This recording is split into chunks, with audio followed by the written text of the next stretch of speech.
Before we begin today's video, I just want to give a photosensitivity warning to some parts, just due to high frequency flickering as a result of pulse width modulation.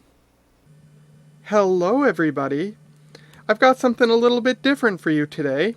Normally when I make a video about a flashlight or other lighting related thing, it's something vintage, but today we're actually going to be taking a look at a new lighting thing. It's this Energizer WeatheReady folding lantern, which also has a USB port on it, and it can charge stuff apparently, and that's what sort of crossed the line and made me decide I wanted to buy this in the surplus and salvage store. I paid $10 for it. Regular price is apparently $20. And yeah, I was intrigued enough by this that I decided to get it. Now, this is, or at least it appears to me, to be the latest descendant in a line of Energizer folding lanterns that goes back 20 years. The first versions of these folding lanterns were actually fluorescent. They had two 4-watt fluorescent lamps in here, and I actually used to own one. I don't anymore. It was kind of junk when I got it, and eventually it just quit working altogether. But yeah, the original versions of these were fluorescent 2 4-watt tubes. And these later ones not only, are clearly a descendant of those original products, they're made with the same freaking mold, probably the exact mold in the factory they're still using. If you look at the second version of the folding fluorescent lantern, the shape of the housing is exactly the same. The only thing they're doing different today is that the colored parts are red instead of a dark gray or green now. But yeah, if they're not using the exact same mold, it is definitely a copy of that original mold, because these are the same shape as the original fluorescent ones, which is kind of neat. This is LED, of course, and it touts 500 lumens in high mode. Charges devices. It's IPX4 rated. That pretty much means it's resistant to splashes. Take it out in the rain, you're probably fine. If you have it on a boat and, you get sprayed by a wave or whatever, you're probably fine. It also touts 15 hours of battery life in high mode. That's pretty nice. So the first thing I notice when I look at this, and of course this has no bearing on the lantern itself, but the packaging is really disappointing. It lacks so much information, including information as basic as what kind of batteries it uses. To the end that when I first looked at this thing in the store, I thought it must have a built-in lithium-ion battery pack. No. Like all of the lanterns in this series going back 20 years, it takes 4D batteries. But it doesn't say that anywhere.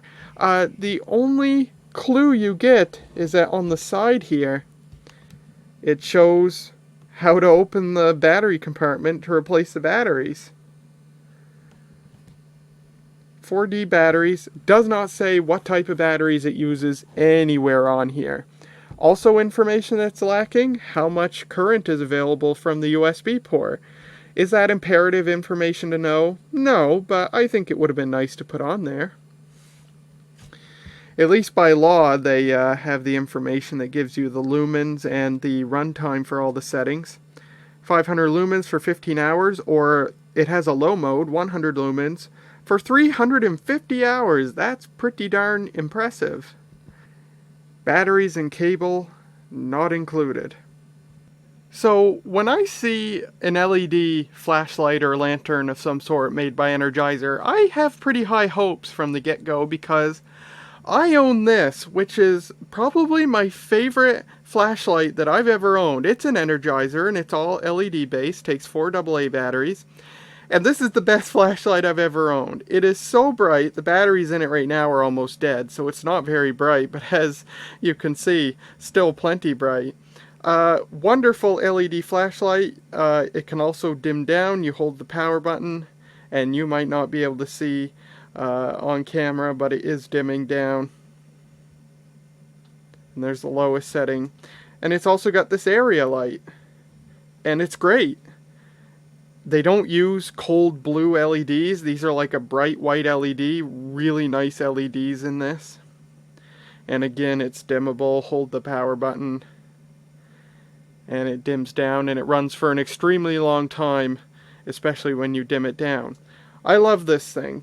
Great flashlight. So I have high hopes when I see another LED flashlight made by Energizer, or in this case a lantern. So let's go ahead. I will free it from its paperboard prison here, and we'll put some batteries in it and see how it works. Do some tests on that USB port as well. Well, here it is. Very nice. These buttons must be glow in the dark. Let's find out. Charge them up. And off. Oh, they do glow in the dark. Look at that. I like that. Very nice. And then the USB port is covered by this little rubber cover. So it's got a high and a low mode. I don't know if this little moon button is the low mode, or is that like a separate nightlight function? I mean, the buttons aren't detailed on the only instructions, which is on this cardboard. There was no instruction manual that came with this. Just like that. And you can lift it up like that, sort of give it some height leverage, sitting on a table. Your batteries go in here, and of course this piece is white in color so that you can also use the lantern closed. It's a 360 degree lantern when it's opened like this, but if you close it up, it's a 180 degree lantern. You know, if you want to carry it with you, walking outside or something. Alright, well let's put some batteries in it. I do not have the batteries it recommends on the package, which are Energizer alkalines. These aren't Energizer, and they're not even alkaline, but they should do the job. So we'll put them in, see how the lantern works. We'll see if how the USB port works as well.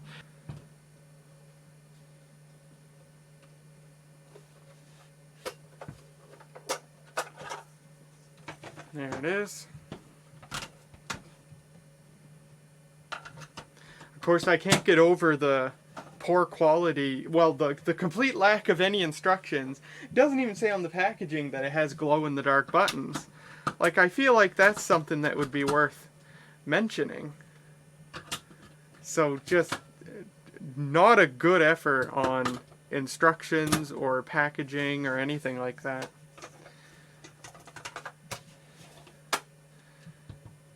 Close those up. And, oh, the power just flashed! Oh no! It's minus 25 outdoors, and it's windy. Oh my goodness, we may have to give this a real-world test before we know it. As long as my overhead lamp's off, let's turn this thing on. Holy cow, that's pretty nice. Once again, they've used decent LEDs that aren't like a cold blue color.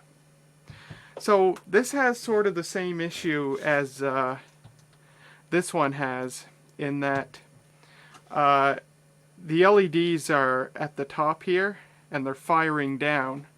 So light distribution, while pretty good, isn't perfect. If I tilt it like this, you can clearly see that most of the light, well, not most, that might not be fair, but a lot of the light is firing down rather than outwards. But this plastic, this translucent plastic's obviously been designed to try and diffuse it as much as possible. It's not perfect, but it's good. I'm glad that they used Well, you know what? The LEDs they used are a little bit cooler, but they're not a gross blue color like a lot of cheap LED stuff is. They're not as nice as this. You can see this looks quite a bit warmer, but it's still fine. So if I hit the big button again, that's low mode. So what's the nightlight mode? Does it have a separate nightlight mode? Again! No mention on the packaging of this. I love this. The second version of the fluorescent, original fluorescent version of this had an amber nightlight, and I always thought that was really cool. I've never owned one of those. I might someday though. I did not think that this had a nightlight. Again, no mention on this. I know I'm a broken record at this point. Terrible, terrible work on the packaging. Doesn't even mention anything. It's got an amber nightlight. I am so happy to see that. Let's open it up here and just see how that looks. Very cool. Let me turn my other light off. Very, very nice. So, yeah, so you can't, they do turn on independently. So once you turn like the main light on, the night light turns off. So that's the night light in 360 degree mode. That's high. That's low. Low is still a ton of light. Like, I like my vintage fluorescent lanterns, but you know what? Even I can't argue that something like this absolutely puts any fluorescent battery-powered lantern to shame. And I've found in the last few years, LED flashlights and lanterns have gotten so good. My opinion's really turned around on them.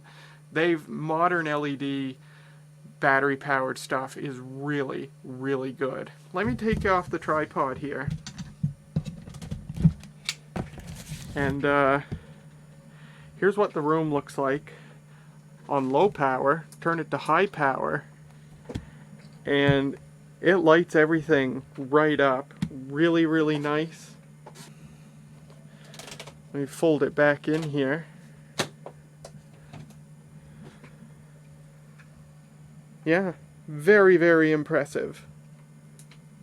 And that's low mode. You can see it flickers on the camera. Obviously some PWM action happening there. But there, that's really impressive.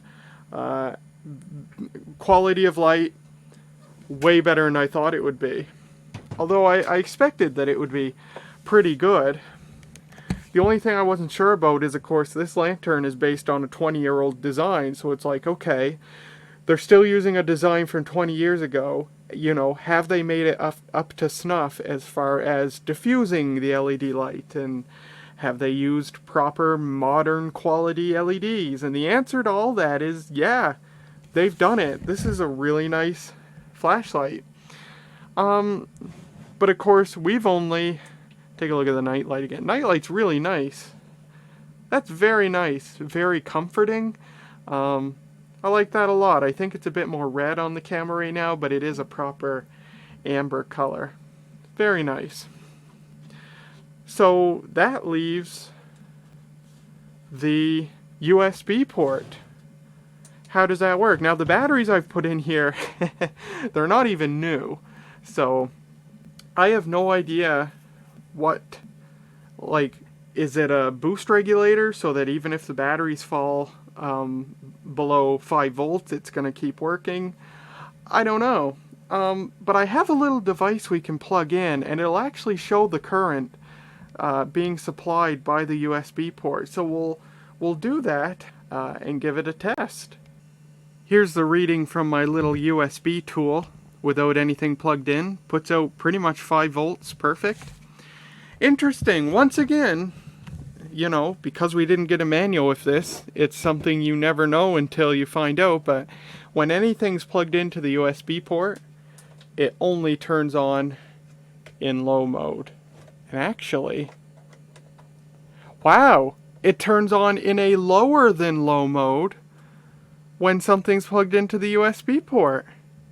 So there's actually 3 levels of brightness to choose from, but you only have access to the top 2 levels unless you plug something in the USB port. And if I unplug it, it stays in that mode, but once I turn it off, I have access to the higher 2 modes again. Wow, so actually 3 modes of brightness, but you only have access to 2 of them. Very strange design choice. Does the nightlight still work? It does. And it seems to work at its usual brightness. So, I have a very old smartphone here. Let's plug it in and see how much power we can get from the USB port. So the phone has acknowledged being plugged in and it's charging the battery, and we're drawing a little over 300 milliamps. I've now got the phone running a program that basically, is basically Prime 95 for Android phones, and you can see it's drawing very little current. And if I turn the light on, it draws almost no current at all, and the battery percentage of the phone is going down.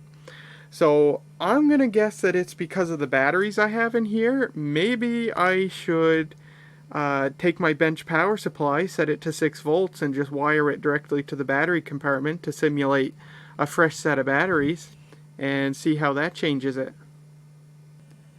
With 6 volts going into the battery compartment, simulating a brand new set of batteries, the USB port actually doesn't move that much current. It limits itself to about 450 milliamps, which isn't a lot, but you know what? That's enough to power your phone and charge your phone, which is the only important thing if you're in an emergency situation or if you're just camping. But also, you got to remember, that USB port is being backed up by a set of D batteries. And D batteries run upwards of 20 amp hours in capacity, which is way more than almost any affordable lithium-ion battery pack.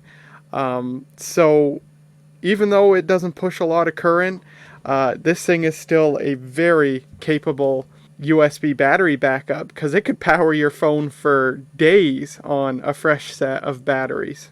Now, something interesting I noticed is if I start turning the voltage down, so the batteries start wearing down, there's 5.5 volts. There's 5 volts, and the USB voltage is beginning to drop. It's still pushing a little bit of current though, and my phone is still registering a charge. If we go down to 4.5 volts, there it's pushing pretty much almost the battery voltage at this point, and only a tiny amount of current. But my phone still does register charging. Your phone probably wouldn't charge at this point if it's actually turned on, but if your phone was turned off, it could probably super slowly start charging. If I go down to 4 volts, then my phone no longer registers that it's charging. But interestingly, there's no cutoff here. There's no low voltage cutoff circuit. If I keep going down, the voltage just keeps dropping to the point where my little analyzer tool doesn't work anymore. There's still power coming out of there. That's 3 volts. That's 2.5 volts. And then finally below 2.5 volts, it either drops off or my tool just decides not to show any sign of life anymore. So it's very much a crude circuit with no cutoff, but most USB powered stuff, I think, is smart enough to, not let itself get damaged by low voltage.